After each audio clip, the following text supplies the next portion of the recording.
What's up, guys? Welcome to the Good Wolf Project. I'm your host, Jerry Scarlato. Today, I want to talk to you about the importance of auditing your time, measuring your time to make sure that you're doing things that are moving you forward, that are moving the needle forward, that you think are important, that you think are making your life better, and spending less time on the things that are doing the opposite or not doing anything at all. The reason that this topic is so important, the reason this idea is so important, the reason that auditing your time is so important is exactly that. Time is a resource just like anything else, except time is your only limited resource. Many people think that money is the limited resource that keeps them from doing things, but money truly, at this point, especially in society, since government is printing money like it's going out of style, is unlimited. What you haven't done is just figured out how to get money or how to have more money or how to create more money or how to attract more money to you, however you want to put it. The same goes with time. Time is the biggest excuse that people use to keep them from doing the things that they know they want to do to improve their life.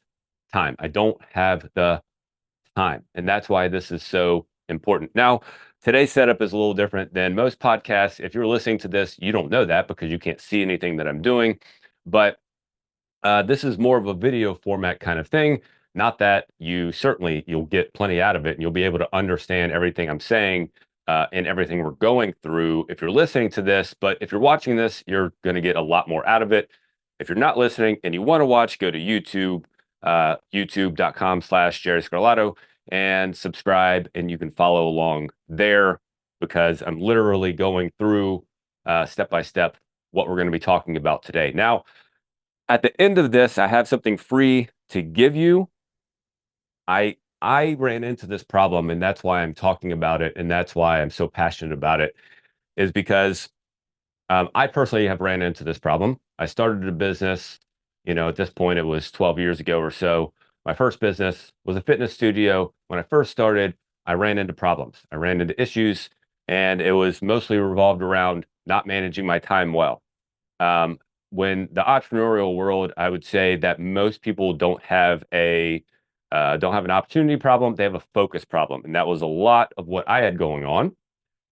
It's not that I had an opportunity problem. There's plenty of things to say yes to, and at the time, maybe I was saying yes to too many things. Actually, I know I was saying yes to too many things, but it's the ability to focus. It's the ability to focus on the things that matter, focus on the things that you say are important so that you can make progress. The other part of it is not letting your time dissolve, if you will. So there's this idea in physics called entropy. It essentially states that an organized system will move to disorder over time. If you think about your house, for instance, you clean up your house, and eventually you have to clean it again. Why? Because eventually it moves to disorder. Eventually things get out of place. Eventually, things get dirty, dirt gets tracked in, shoes get left out, toys get left everywhere. That's just what happens. Entropy. It happens in every part of life. No matter how much you say you're going to keep things where you say you're going to keep them, no matter how much you say this time it's going to stay organized. Doesn't matter. Things will always move toward disorder. Unless, of course, you stay on top of them. That's why people clean their house regularly because they want it to be clean. It is important to them that it is clean because they don't want to walk into their house and have toys laying everywhere and have shoes laying everywhere and have things laying everywhere. Your time is the exact same. Your time is the exact same.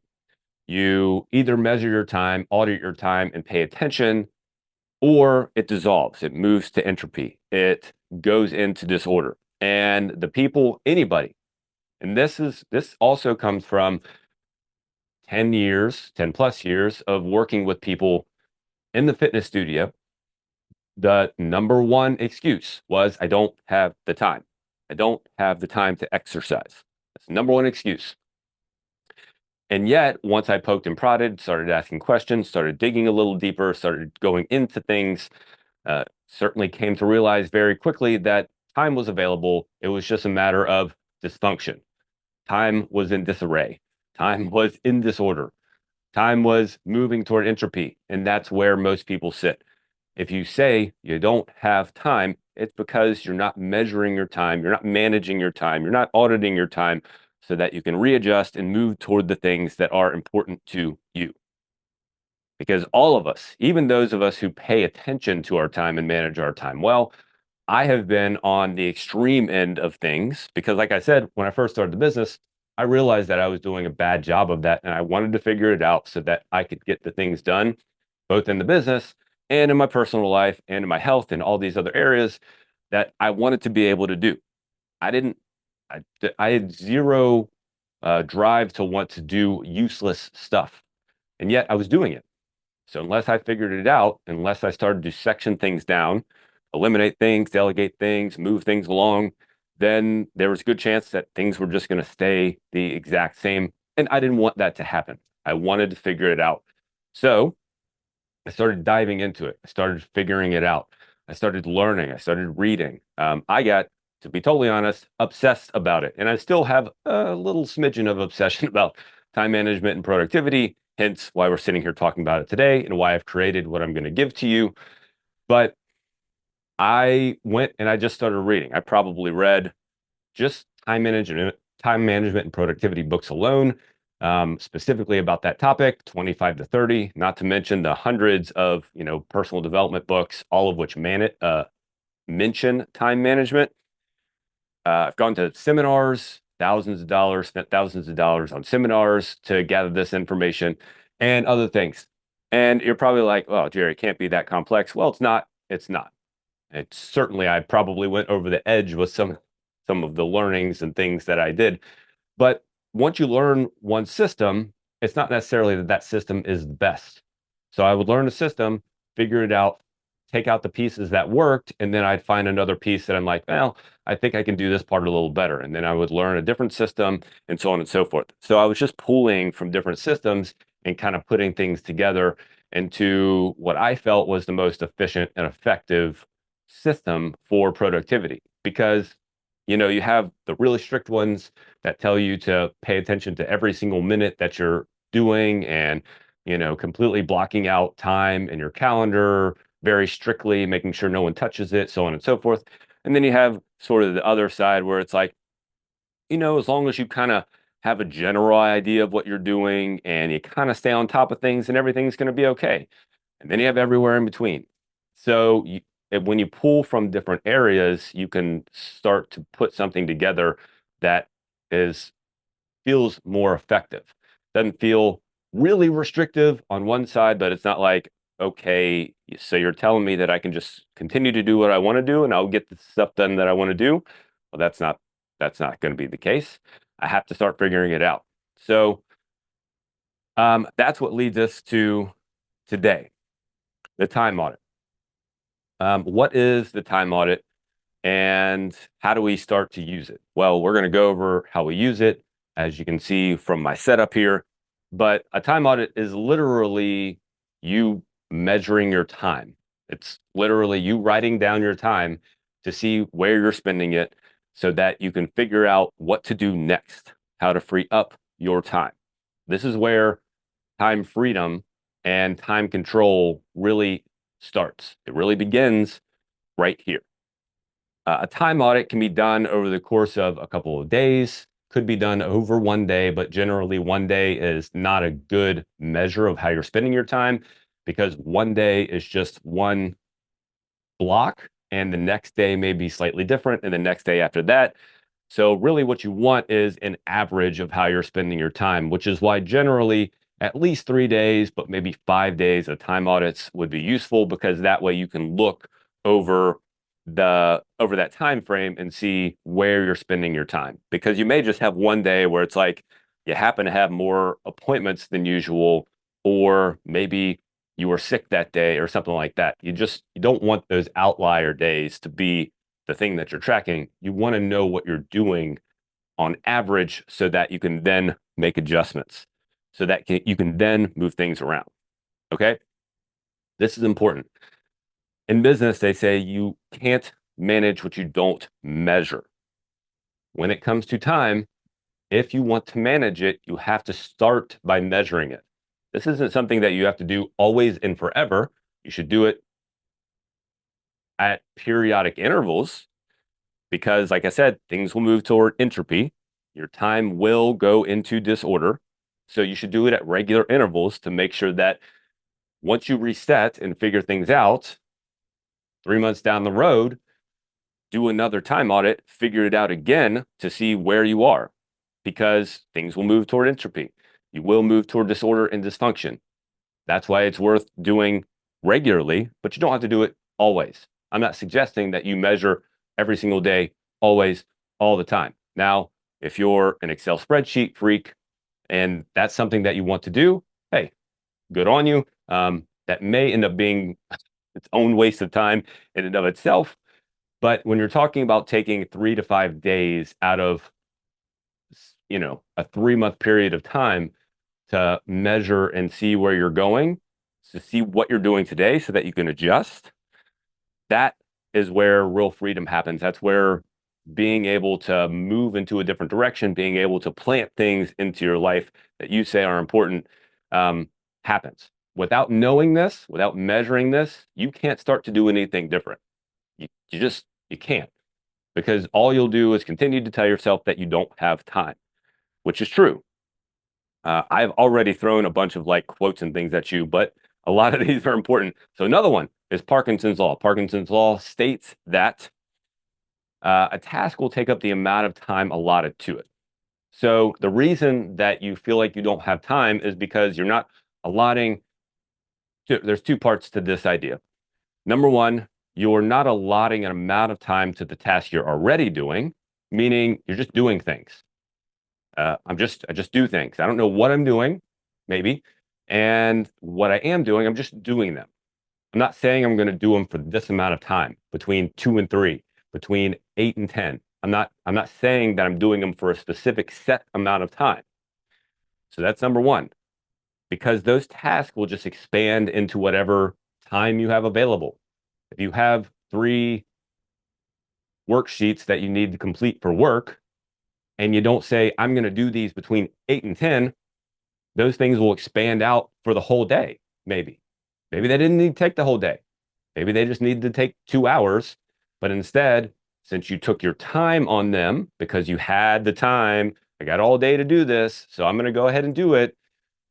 Whereas you could have said, I'm going to get this done between 8 and 10. And then guess what? I got stuff to do. I got time the rest of the day because I have allotted the time for this thing. On the other side of that is people don't allot the time to the things that are important. So when it comes to exercise, for instance, if you say you don't have time for exercise, it's because you haven't allotted the time for exercise. You have not literally slotted it into your calendar, slid it into your day to say that this is exercise time. Between here and here is when I exercise. Nothing else goes here, only if it's an emergency, only if I have to change something, then exercise can maybe move to the side. But other than that, it stays. And this is what I do between this time and this time is exercise. Same can go with any other project that you've been saying that you want to start. New hobbies, if you're a business owner, new marketing strategies, putting systems together, all the things that you know are going to grow your business, allotting the time for them, setting that time in there.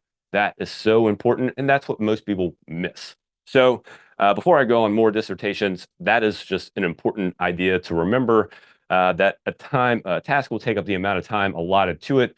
So you have to decide, if you're going to compress your time in a lot smaller amounts of time to tasks that shouldn't take up as much time, and if you're going to start to put things into your calendar, the things that you say are important.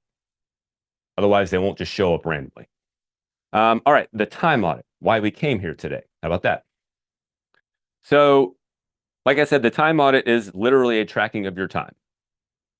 What are you doing on a day-to-day basis that could be moved around so that you don't have to say you don't have time?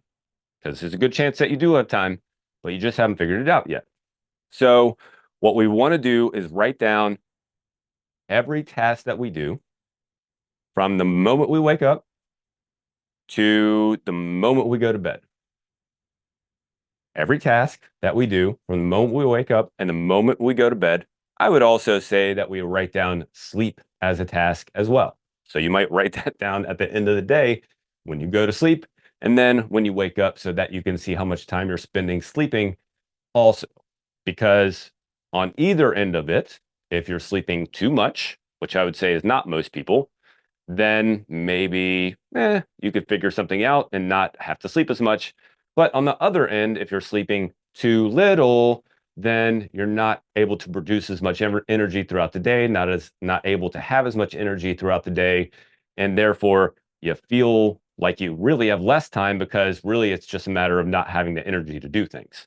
So maybe tracking your sleep in this task list is important as well. So let's say we're tracking from beginning of the day to the end, and you can get really as detailed as you want. If you want, you can write down literally your shower time, your um, how much time it takes you to brush your teeth, get dressed, get ready in the morning, like all of that stuff, which I would challenge you to do some level of detail with this.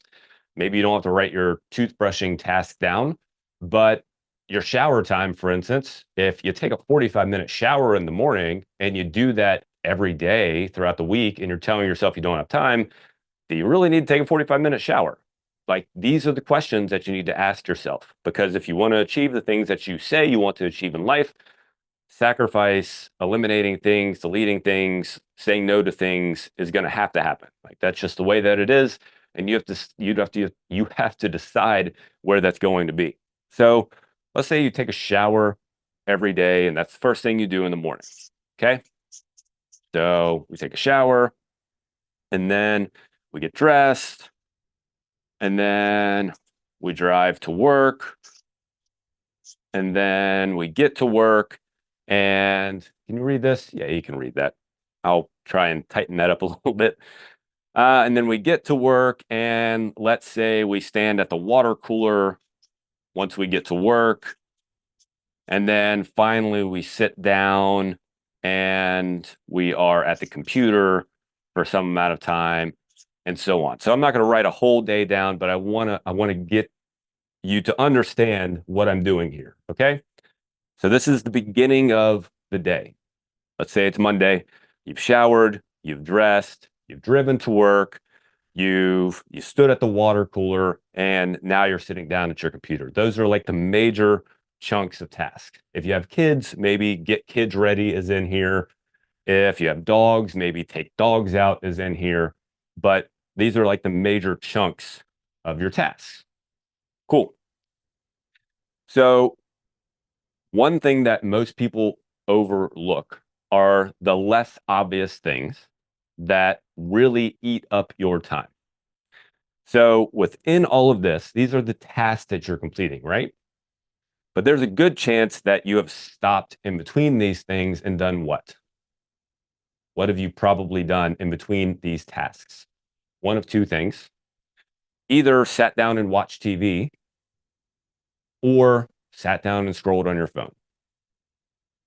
So those tasks are also things that you need to track and pay attention to, because it is when those things add up over time, those things add up to big chunks of time.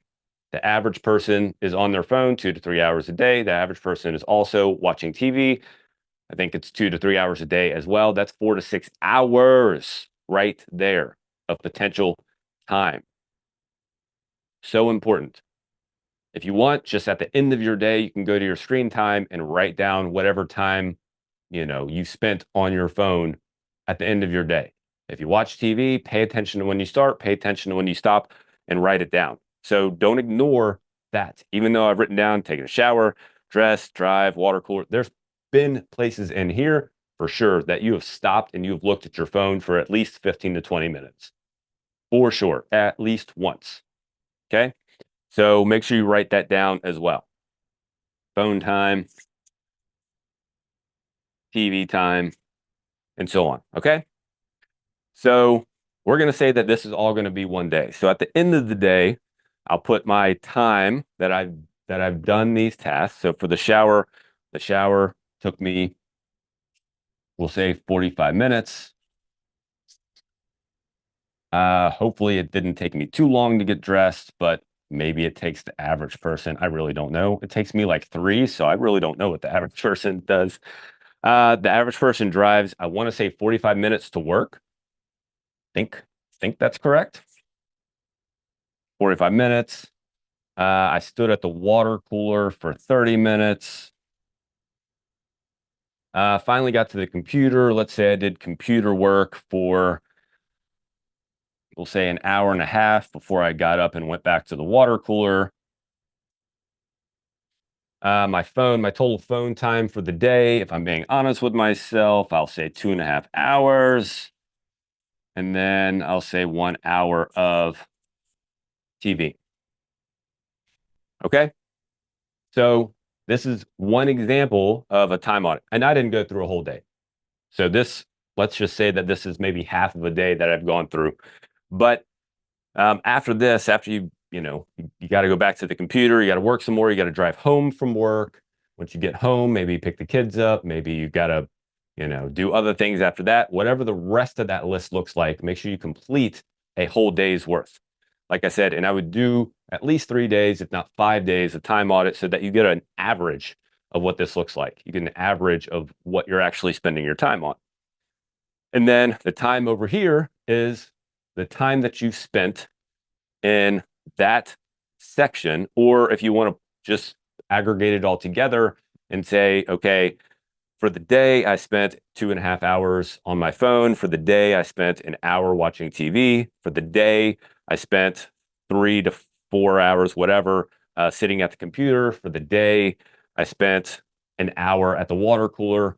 You can do either one of those things, but I would generally write them down as you're doing them because human memory and human recall is generally not something to be trusted.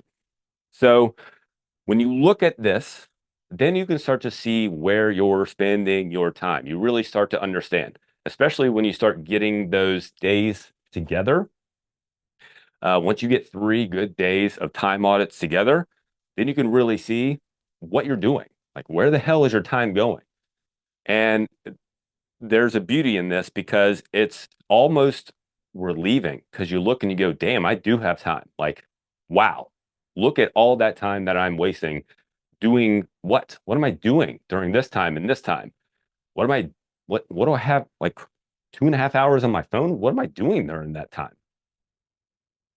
Then you start to question things and you start to go, okay, well, all this time I've been telling myself that I don't have time, but sure enough, I do. Now I have the freedom to actually make a choice to do something different.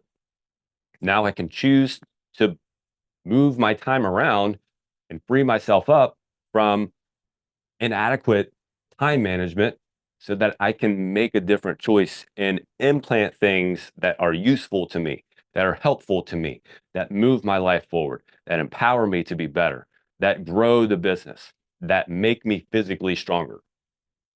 Instead of sit here and bitch and complain that I don't have time to do anything. And yet I haven't sat here and figured out what I'm spending my time on. How can you honestly say you don't have time when you don't know where the fuck you're spending your time? You can't. You don't know. You don't know. So when you run the time audit and you do that for 3 to 5 days, then you know where you're spending your time and you can be honest with yourself. Where am I wasting my time? The water cooler. Do I have to spend 30 minutes at the water cooler in the morning, 30 minutes at lunch, 30 minutes in the afternoon? That's an hour and a half that I'm spending hanging out and doing nothing. What am I doing? Do I have to spend, hey, 45 minutes of drive time? That's an hour and a half. How can I maybe figure that part out? Does it really take me 20 minutes to get dressed? Do I have to take a 45-minute shower?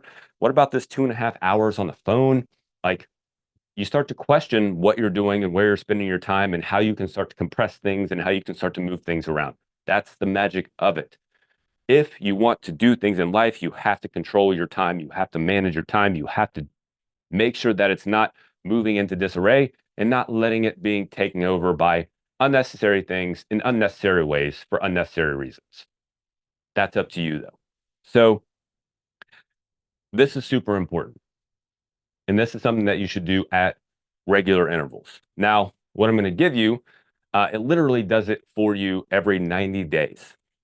What I've built is this. This is called the Alpha Life Action Plan. It is a 90-day action planner. And the very first exercise in this is the time audit. It literally walks you through how to do this. I mean, we just walked through it together, but it literally walks you through how to do it, and it literally has it all lined up for you right there. If you're listening, you of course can't see this, and this is not, there we go. It's kind of out of focus anyway. But it literally has tasks on the left column, hours and minutes on the right column, so that you can start to write things out and you can track your time. The next exercise on this then frees up your time. So once you know what you're doing, then you have to decide what to do with it. And the next exercise in the Alpha Life Action Plan is freeing up your time. Now you're like, Jerry, why in the world do you have a time audit and then freeing up your time in a planner? Well, when I put the planner together, I didn't want to have a planner because all planners do the same sort of thing. They just, some of them are very helpful. It's like, oh, let's set some goals. Great. Here's your life wheel. Make sure that you measure it out and you stay balanced. Not true. Here's some other prompts and things like that. Some of them which are super useful, but many of them are just very fluffy. If you want to get things done, most people, the biggest issue is they don't have time. So let's start with, where are you spending your time? What can you delegate? What can you delete? How else can you categorize your time so that you can free that up? And then let's set some goals, and then let's break that down into a 90-day plan, break that down into 30-day action, break that down into weekly action steps, and then put each one of those action steps within your day so that you can start to take action on the things that are important to you. That's the point. That is the point, is getting from idea to action, from plan to action. Planning is important because 1 minute of planning saves you 10 minutes of execution. 1 minute of planning saves you 10 minutes of execution.